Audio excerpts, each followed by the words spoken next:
Hey, what's up, guys? Ren Jones here from Fitness Jones Training. I'm going to give it a second. Well, actually, I don't think I will give it a second because I know a lot of you guys will come back and you'll watch the replay. And I don't want to take up too much of our special guest time tonight. So I've been teasing you guys with this live session tonight. And I told you I was going to have a special guest, an expert in the realm of nutrition. And she is an expert in that area. Her name is Samantha Eaton. And she's agreed to come on and talk to us a little bit about sort of her nutritional protocol beliefs and how she's able to help clients. I actually met Samantha at Title Boxing Club in Charlotte, North Carolina, where I teach as a boxing instructor for the group fitness class. And she was in the class, and we happened to be introduced by the manager there. And the manager wanted Samantha to help me with a project that I was working on. And quite honestly, I was getting pushback about the method of nutrition I was using. Just so happens, I spoke to Samantha and told her how I didn't like to work on meal plans. And she said, oh my gosh, me either. She says, I do intuitive eating. And she's going to tell you guys a little bit more about that later. But she's got a really deadly hook, a mean right cross. I can speak for that. But I'm going to let Samantha tell you guys a little bit more about herself before we get started, okay? Take it away, Samantha. Sure. Thank you so much for having me. I'm so excited to be on your page and talking to everyone. My name is Samantha Eaton, and I have my health coaching company called Healthy Eaton. For a quick background, I was born and raised in Massachusetts, and I've been down in Charlotte for 3 years, and I love it down here. It's great. It's so much nicer weather-wise. But I always tell people that I have not always been the healthy eater that I am today by any means. I grew up eating a lot of processed packaged foods. My parents did not like to cook. So that meant Hamburger Helper, Chef Boyardee, Kraft mac and cheese all the time. Then when I got to high school, I started becoming more aware of my body compared to other girls' bodies. And I was like, oh, she's thinner than I am. She's taller than I am. I'm like, I'm not good enough. I need to lose weight. So I was introduced to calorie counting, and I was very meticulous. I'm a type A person, so I am very diligent. If you tell me to do something, I'm going to do it so good. So I was counting all of my calories, counting every cracker, counting everything. And quickly, as probably many of you have realized, it becomes a little tedious. It becomes like another job in my life, and it takes the joy out of eating and out of food. So I had to figure out what else to do. And that's when I discovered the diet foods, the sugar-free, calorie-free, fat-free foods that I'm like, whoa, what an awesome way to like cheat the system. I'm still able to have cookies, but they're fat-free or they're sugar-free. So that means I can eat them and not get fat. So I was eating that way for a while, working out 2 hours in the gym every day, taking diet pills, doing all kinds of extra restriction just because go big or go home, no pain, no gain, all those things, right? And despite all those efforts, I still wasn't happy. I wasn't confident. I didn't feel great in my body, even at my lowest weight. Then after college, my dad was actually diagnosed with Parkinson's disease. And that got me to really think about food in a complete different way. Parkinson's, I learned, is a degenerative disease. It gets, worse and worse over time. So I immediately was thinking, how do I help him? Can I get this? He was the healthiest guy that I knew. How would this happen to him? And that's when I started learning what you eat now really writes the script for your future health.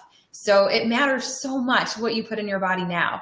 I was looking at all the labels of those fat-free, sugar-free, calorie-free foods, and I was appalled and disgusted at all of the giant words that I didn't even know what they were. I would Google every one of them, and I was just seeing how what I was doing was not setting me up for the amazing life I wanted to live in the future. I want to be 80 and traveling and not in a wheelchair in the hospital, So that's when I knew that I needed to make some changes. And I quickly learned that there was just little tips and tricks that I could do and change and build off of that would get me where I wanted to be. So I slowly started doing that. I was feeling great. My dad, I saw improvements in his symptoms, and that inspired me to go back to school to the Institute for Integrative Nutrition to get certified to become a health coach and help other people do the same thing.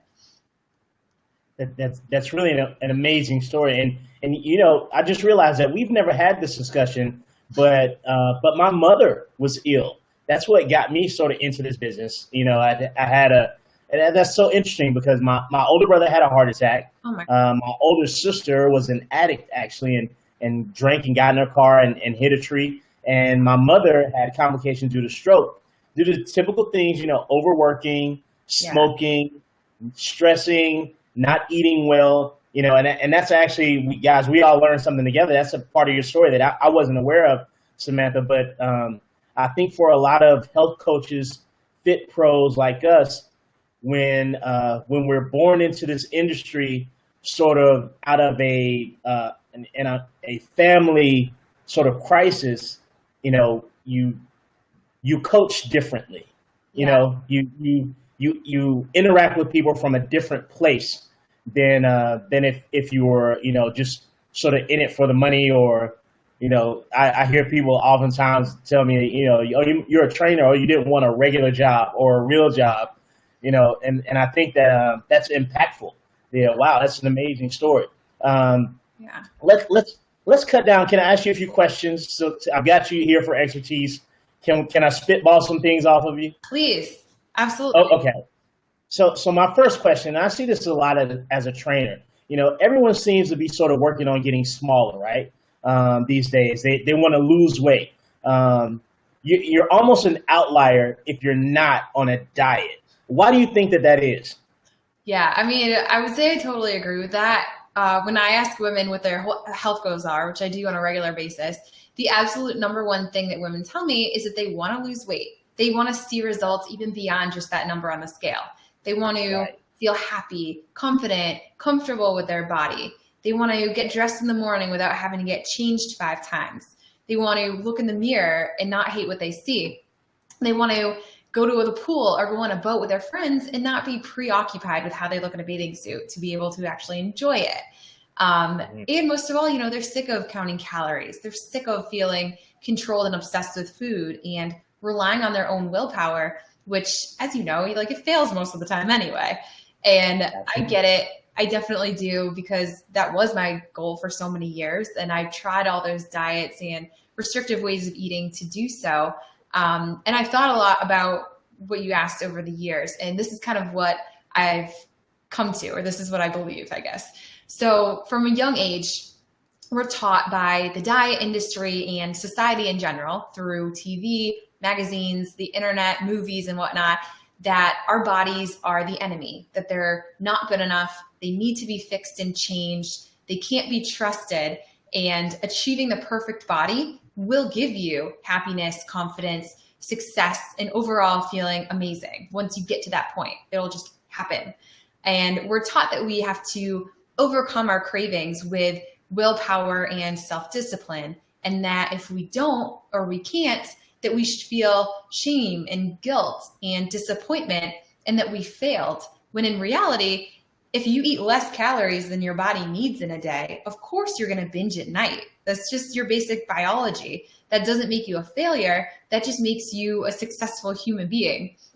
We're taught that the best way to fix ourselves, to achieve that perfect body, to make all of our dreams and wishes come true, is with a diet or some form of controlling, restriction, tracking, or rules. Because if we don't eat 100% perfectly all the time, we'll never get those results we're looking for. And if we don't declare things like chips and cookies to be off limits, then we would just go crazy and eat them all day long, because our bodies can't be trusted. So we need rules. That's what we're told, so that's what we do. But when each diet or weight loss attempt inevitably fails us, we're left feeling like we're failures, trapping even the smartest of women and making them feel exhausted, confused, self-loathing, and unworthy, which makes us just desperate enough to try one more diet. That's what the diet industry loves. And this is what this diet in particular that we try again is the one that we hope and pray will actually be the one that will fix us and bring us that peace, beauty, love, confidence, success, perfection, whatever it is we're looking for. Until it doesn't, then that disturbing, frustrating, disappointing cycle begins yet again. And it really is because of, all of those crazy restrictive diets that we've been on in the past. We're kind of left with this diet PTSD.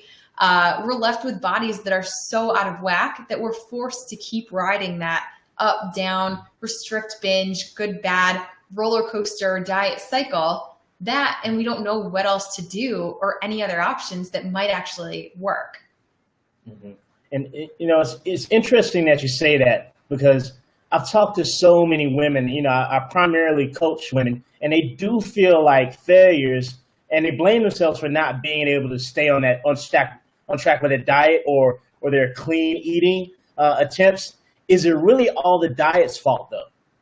So I want you and anyone else tuning in to think back to the first time you thought to yourself, I want to lose weight. What did you decide to do? Eat less, go on a diet, eat clean, follow a weight loss meal plan. Regardless of whichever of those options that you chose, they all have one thing in common, and that thing is restriction. Restriction of how much food you let yourself eat, restriction of the types of foods you let yourself eat, restriction of your mindset with all those stipulations you're now thinking about.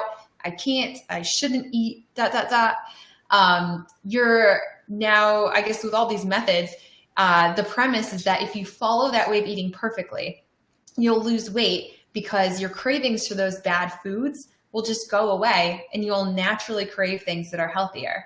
Or something along the lines of you're craving junk food because you're not eating the right things. So if you just eat perfectly, even for a little bit of time, that will heal you and then you won't crave those things anymore, or something similar. So I want to debunk this for sure.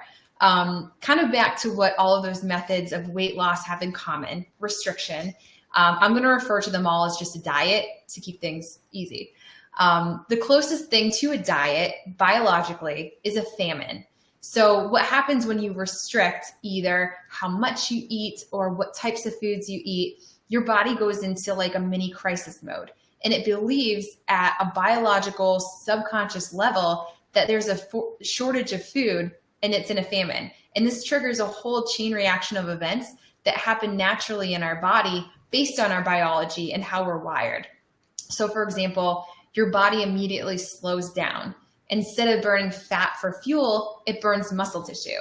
And it fixates on food because it's essential to our survival, and your body wants to keep you alive.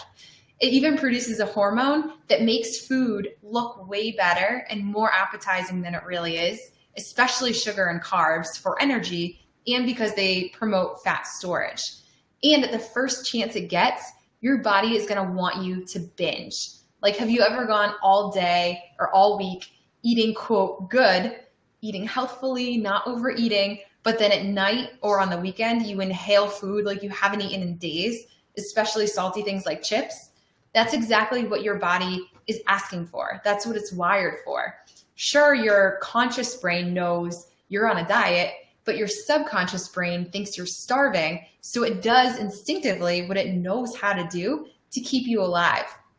If your body believes there isn't enough food or starts to fall under your body's natural weight set point, it holds on to body fat, and it might even pack on more because it's a great source of stored energy, and it doesn't know how long there'll be a famine or shortage of food, so it wants to stock up. So that's why when you go off your diet, or if your plan ends, or if you fall off the wagon, you can put on more weight than when you even started it. It's not because you're someone who's failed or who's spiraling out of control or who's a broken food addict that can't stick to a plan. It's because your body is purposefully putting on weight to biologically save you from this famine you've put yourself on. It's exactly what's supposed to happen. But instead, that self-blame, feelings of guilt and failure usually trigger us to go on another diet. So we go harder and more extreme and rigid than last time, but now it feels harder to stick to. We don't see results as quickly since we're burning fewer calories because we've been dieting and eating less. So our metabolism's slower and our body is still afraid of that state. You have less energy and less muscle. So eventually, as soon as you let your guard down, you binge. Then you feel guilty, like, what's wrong with me? Why am I so addicted to food? And then put yourself on another diet. And that cycle that I was talking about earlier continues. The big takeaway kind of from this is that willpower is no match for your body's natural biology. Your body is going to do whatever it needs to keep you alive. And stepping out of the cycle is so important because the way you're trying so hard to get healthy is actually making you less healthy and mentally driving you crazy. But the good news is, I won't leave you with that. The good news is to this question, no matter how far you feel you are into this never-ending dieting cycle, it's never too late to bounce back and come out of it. So in addition to the diet industry's fault, it's kind of your body's fault, again, for failing a diet. Wow. You said something that I've never heard together. And I do have another question for you based on what you just said, but you said something that I never heard together. And it was so powerful for me to hear you say the word famine in association with restriction, because I've never heard anyone put it that way.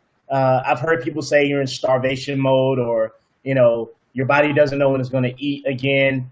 But famine, famine invokes an entirely different connotation of really how unhealthy, that mentality is as you're approaching, your relationship with food.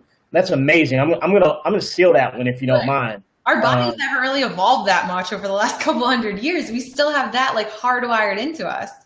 That's amazing. But I do have a follow-up question, and that's, if dieting and restrictive ways of eating, if they don't work well long term, what do you recommend? And it's a two-parter. And how do you help clients who come to you feeling this type of frustration that you just described? Yeah, absolutely. So I think it's helpful to have a little reality check right off the bat. If you've been trying different ways of eating through diets, meal plans, general food group restriction, like less carbs, no sugar, you're basically doing the exact same thing, different methods of restriction, but with a different candy coating on it. So it's not like they're completely different things. They're still all in that same family. And it can be hard to think of them as related when they seem to have such different rules. So right off the bat, just a quick reminder on that stuff, because you can't expect to see different results by doing the same thing or the same type of thing over and over again. Have you ever heard of or read Jen Sincero's book, You Are a Badass? No, I haven't. Oh my gosh. First off, you have to definitely read that. But, and you guys out there too, if you haven't read that, it's an amazing book. But in the book, she talks about this bird that flew into her house one day, and in effort to try to escape, he kept slamming himself into the window. And she explained, she's like, I can imagine his confusion and frustration. I can see the sky, it's right there. If I just fly hard enough and fast enough, I know I can reach it. And we can kind of all see what we want, but we're torturing ourselves to get there in a way that is not working. I thought that was a great analogy for that when I read that part of the book. But again, the good news is you can absolutely get to your happiest and healthiest weight by living without harsh rules and restriction or relying on your willpower to stay on track. And Ren, I know you agree with me when I say this. There is only one tool that you need to be happy, confident, healthy, radiant, and just feel real joy around food and in your body. And that tool is your body. Despite what we've been taught, your body is not the enemy. Your body knows exactly what she needs. But in order for her to guide you to your happiest and healthiest self, you need to first relearn how to listen to your body's voice. Understanding first that she wants to be balanced. She wants to be healthy. She wants to feel fabulous. When we learn to listen to her and learn to love ourselves enough to give her what she's asking for, that's exactly where the magic happens. And the big overarching concept behind this is called intuitive eating. And it's one of the concepts that I utilize in my health coaching that is super unique and different than traditional methods many women have been trying over the years. And Ren, again, I know you're a big fan of this too, which is why we clicked so quickly. But intuitive eating is one of those things that can be just as stupidly simple as it is surprisingly hard. Similar to meditating, the concept is so simple for meditating, right? You sit there, you think about nothing, but it's actually hard to do that. So the approach for intuitive eating is based around working with your body instead of against it to tell you what, when, and how much to eat. When we depend on external rules for telling us that, we're silencing the very voice inside of us that's trying to give us that secret code to what your unique body needs to look and feel like your best self. So for example, it's common for women to come to me because they're trying to lose weight, and we end up uncovering pretty quickly that they're not eating enough because so-and-so told them to eat X number of calories or carbs, or they're overeating because they've been conditioned to always finish their plate or eat a certain amount of times a day or eat a certain amount of calories. And then they get to the end of the day, they still have 200 left and it's, oh, I may as well eat something else. Or the restrictions they're putting on themselves, like super low carb, make it pretty much impossible to resist certain types of food or eat a small quantity of them without binging and going overboard. And I want to say that there is no program, diet, magical calorie number, or even the best nutritionist in the whole world knows what your body needs better than your actual body. And I get it though. It can feel a little scary to go from having a specific set of rules to follow, to know if you're doing well, if you're staying on track, to trust the very body that you feel has been failing you and letting you down with all of your healthy eating attempts in the past. But that's exactly where working with a coach can be extremely game-changing, because really, I think anyway, calories are meant to be enjoyed, not counted. And just because you enjoy them does not mean that you can't look and feel amazing. Absolutely. You know that I agree with that 1,000%. When we first had our exchange at Title Boxing Club, I think we were both shocked about having the same nutrition philosophy, because as you said, as we were talking about dealing with trainers, everybody's sort of used to being told what to eat, and they expect someone to tell them that they know better than their own body knows what should go in and how much and when, and that causes a lot of issues for clients, because they almost don't trust their own body.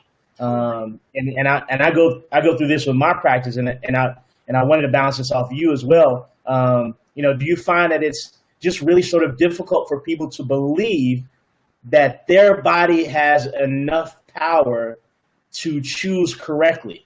Do you find in your practice that people just sort of don't believe that their body knows better?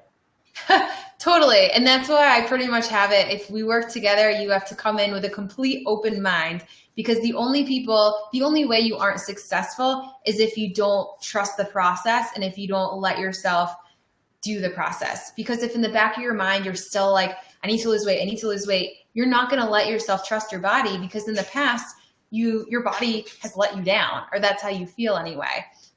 So there definitely needs to be kind of like an aha moment. And for me, it happened when I hit my diet rock bottom, I call it. I hit the point where I'm like, I don't even care if I gain 300 pounds. I cannot live like this anymore. And I surrendered. And that surrender is the first step that you need to take to get where you need to be. And it can be scary, but again, that's why working with me or you could definitely help, because we have been there. We've helped so many people do it, and we have a structured way to do it that isn't just completely like willy-nilly, whatever. Like there's some form of guidelines, but it's not restrictive rules by any means. Absolutely. I wondered if I could ask you a favor.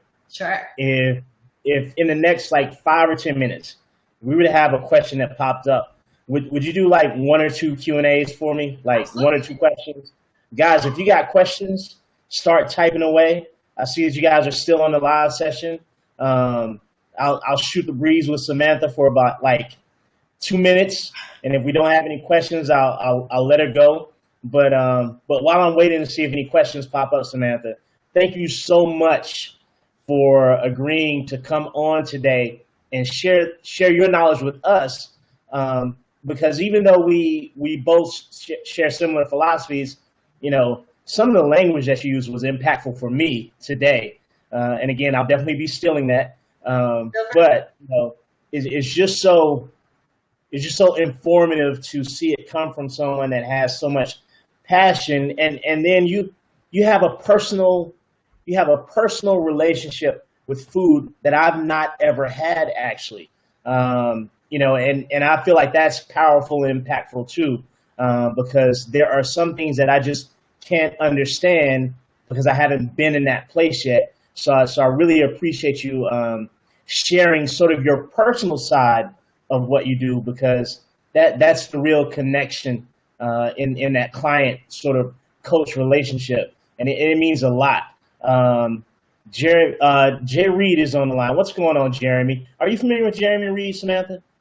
I am not. Hi. Well, you will be soon. Jeremy Reed, he's a big deal. He's one of my best buds in the fitness industry. He said with intuitive eating, how do you handle clients who, let me check it, scroll down. Jeremy said, with intuitive eating, how do you handle clients who have a long history of overeating or binge eating? Oh, yeah.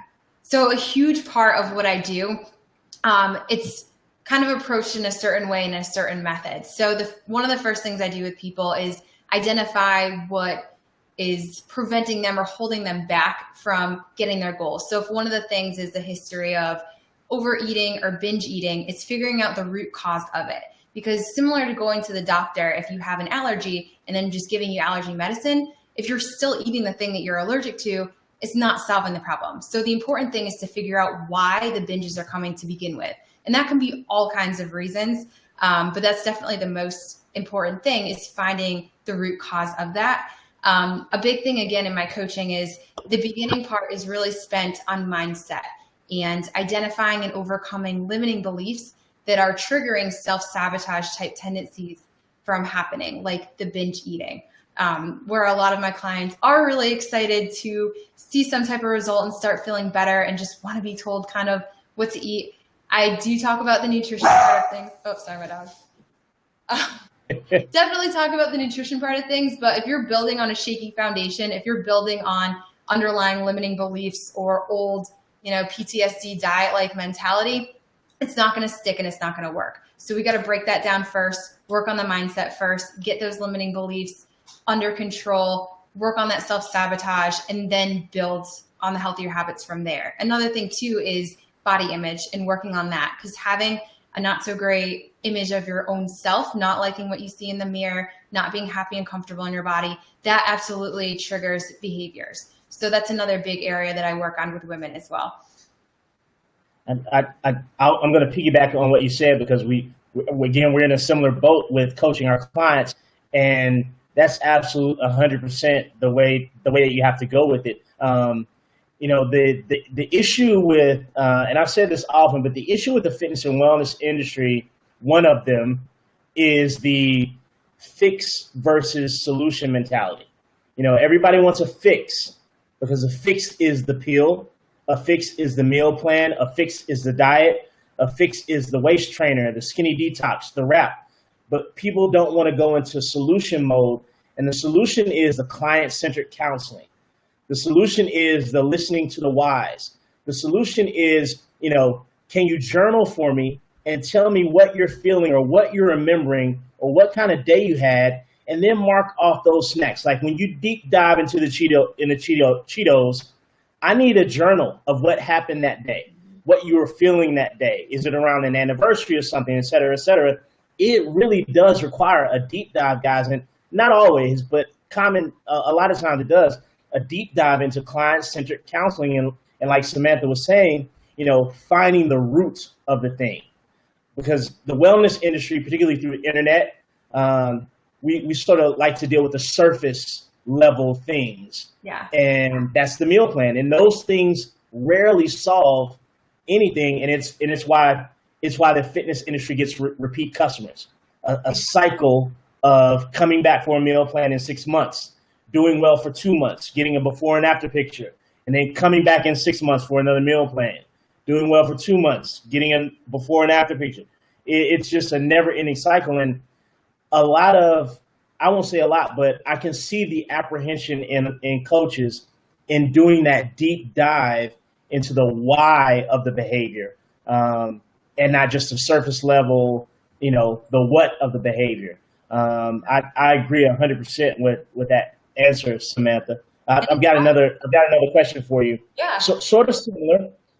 Carrie says that she understands that you need to listen to your body, but how do you not allow your mind and or emotions to get in the way of intuitive eating, i.e. emotional eating, boredom, stress, and I think that's probably along the lines of the same answer, doing that deep dive, but I'll let you. It is. I mean, it's definitely related. There's a whole session that I spend just on I call it non-physical hunger-based eating, because this can be an emotion, this can be boredom, this can be out of habit. And again, there's something else underlying that's causing you to non-physically hunger eat. And I know everyone, if you just Google like how to deal with emotional eating or whatever, they'll say like, oh, take a walk, take a bubble bath, distract yourself. But again, that's not getting to that root cause. That's not staring whatever the issue is or whatever the problem is in the face. So for example, if one of my clients boredom eats at night, which is definitely a popular thing. I used to do that all the time, just watching TV, not actually physically hungry, but it's what I do. I just want to snack on something. And one of the reasons we do that is because we are feeling the need to be mentally stimulated, right? We need to think about something. We need to be doing something. So what else can you do that might not be food related to give you that mental stimulation to fulfill that underlying need that you have? It's not masking it, but it's fulfilling it. And generally when someone does that and feels the need, their food or their hunger goes away. That makes perfect sense. And guys, you know, for the folks out there watching this live session, I want you to understand that there's not a cookie cutter way to deal with behaviors. You know, there are methods and methodology, but like, you know, it's not possible for either of us to sit here and say, here's a checklist of things that are going to cause you to not binge. It just doesn't work that way. It's as individual as any other relationship, except you're having a relationship with yourself. You know, it would be the equivalent of one of us writing you out a chart to ensure that the person you're attracted to loves you. Like, there's no way to do that, guys, except the daily, you know, communication, work, communication, work of building that relationship. The odd thing about it is that you're building a relationship with yourself through client-centric counseling from a coach. But you know, and I'll speak for myself, Samantha. I'll let you chime in if you want to. In my case with clients dealing with intuitive eating, there's just as much unlearning as there is learning. You know, I'm trying to pull things away out of the psyche, you know, in regards to eating. And I'll just let you chime in, Samantha. Yeah, I mean, I totally agree. And like kind of what you said earlier, this is the not sexy approach. This is the not, right. You pay your money, you see your results really quick. It's hard to sell because it does take work and it does take time. But the best thing about it is once you put in the work, once you put in the time, you have the whole rest of your life for it to be effortless, Sure. free. You never have to spend money on meal plans and quick fixes and diets and anything again. And I tell my clients every time that my goal is to coach myself out of a future job because I want to have them empowered, knowing everything they need to do in the 6 months and never need me again, have all the tools and resources and have the habits and not need me again. So that is always my goal. And I'm sure that's yours too. Absolutely. Absolutely. I've got to speak to one of my clients. Hi, Linda. Let's see. Do you have time for, there's a young lady on the line, Ms. Raquel. Let me see. It says show. Maybe you can see it if I push this button. Maybe. I wait. You see her? Pounds need help. Yeah. Was that the I'm Ms. Raquel. I'm going to send you over to Samantha's page. I'll type it in here, and let you guys communicate. Or if you already see her information up, no, you wouldn't see it. Ms. Raquel, here's what I want you to do. Inbox me, and I'm going to send you over to Samantha's page so you can have a chat with her in her inbox and see what she can do to sort of help you through the process. See if you guys might be a good fit. Does that sound good? My friend Dina says she doesn't have a question, but she wanted to thank me for having you, Samantha, speak from a woman's standpoint. She said you hit the nail on the head. Well, actually, I can show it to you. Who knew that I could show it to you? It's unbeknownst to me. Linda said, hey. Jeremy Reed, who's the man, by the way. The man. Said, perfect answer, guys. I agree with 100%.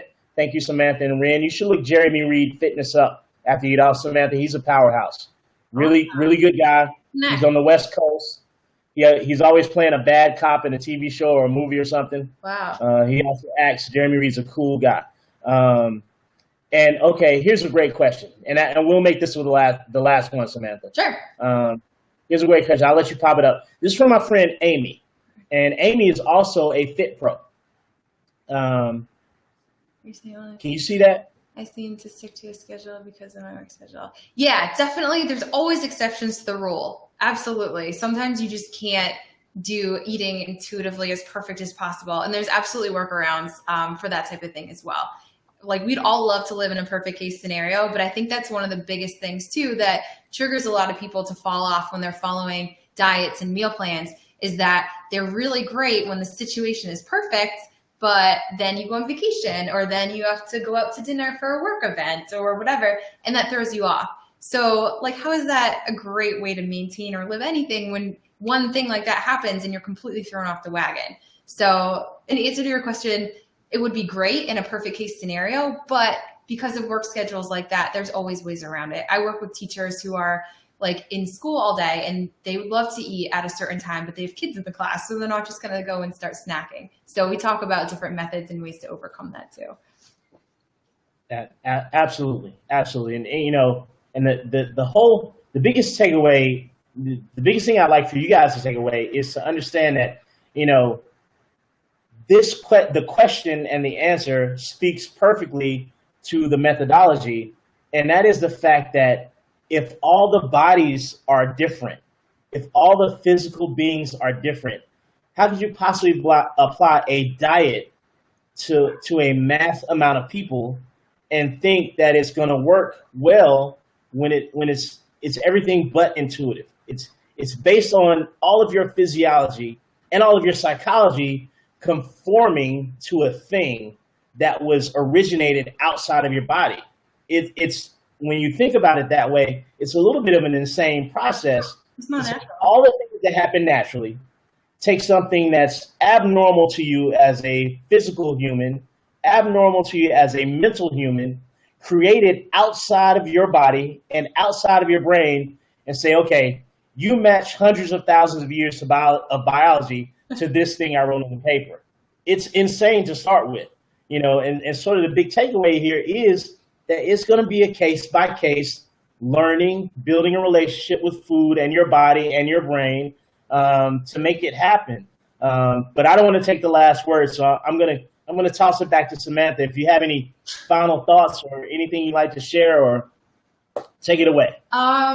I don't know. I get asked a lot, like, how can I start now? Like, what can I do right now? And the big answer that I usually give people is, I guess it's kind of a two-parter. It's one, instead of focusing on restrictions, instead of focusing on I can't eat, I shouldn't eat, focus on adding, right? So we all know fruits and vegetables are amazing. Okay, well, how can you get more of those in your diet? So focus on adding in that sense. And the second part, which is kind of related, it's asking yourself, what is one thing I can do to make this meal more nutritious? So that's making little tweaks here and there, little ways to add vegetables. If you're getting a burger, instead of the bun, can you get it on a big, delicious salad? Or if you want the bun, can you get a salad on the side? Or if you're getting pizza, can you get veggies on top or have a side salad with the pizza? So just figuring out ways to get more nutrients into your body. I think that's a great place to start. I love it. Again, Samantha, thank you so much. Thanks for having me. Coming on today. I see comments that you can't see yet. Oh, okay. But the live broadcast is going to bounce down, so you can come back and see the comments. Carrie, I see that you've asked for Samantha's page info. I'm going to post it in the comments on the live broadcast. And if you want to hit my inbox, Carrie, on Fitness Jones Training, I'll make sure I give you the link to Samantha's page, okay? And everybody else, if you want to hit my inbox or hit Samantha's, she's ready for you guys, all right? Hey, thanks so much, Samantha. I'll see you at Title when? Wednesday, Thursday, Wednesday. Sunday? We'll be there. Not sure? Okay, all right. Take it easy, guys. Thanks, Samantha. Thank you. I'll check you guys later, and I'll see you guys next week, next Monday, and I'll be on Instagram on Thursday. Samantha won't, but I'll be on Instagram this Thursday. I'll talk to you guys later. Bye, guys. Thanks. Thanks.